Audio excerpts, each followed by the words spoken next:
Yes, raha ya kucheza game ucheze kisasa. Sasa kwa miaka mingi kumekuwa na mapinduzi makubwa sana kwenye uwanja wa teknolojia, na hili ni jambo la kufurahisha kwa kweli, kwa sababu watu wengi wamekuwa wakiona mapinduzi mbalimbali. Sasa leo Sony wamekuja na jambo la tofauti sana kwa watu ambao wanacheza PlayStation. Na gamers kwa kweli hii ni burudani ya kipekee sana ambayo haitawahi kusaulika. Wamekuja na padi mpya za kutouch, kwa maana kwamba hakutakuwa tena na padi hizi za button, na badala yake tutakuwa tuna padi mpya ambazo ni za kutouch kama nilivyokuwekea kwenye video hapo. Sasa upi mtazamo wako kuhusu padi hizi?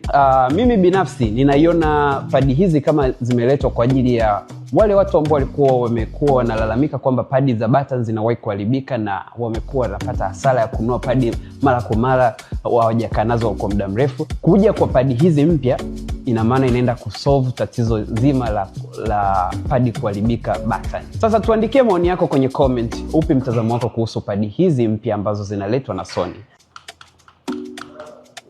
Yes, raha ya kucheza game ucheze kisasa.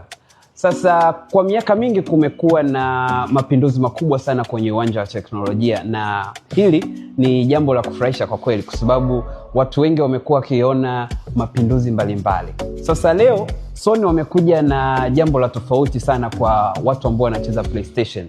Na gamers kwa kweli hii ni burudani ya kipekee sana ambayo haitawahi kusaulika. Wamekuja na padi mpya za kutouch,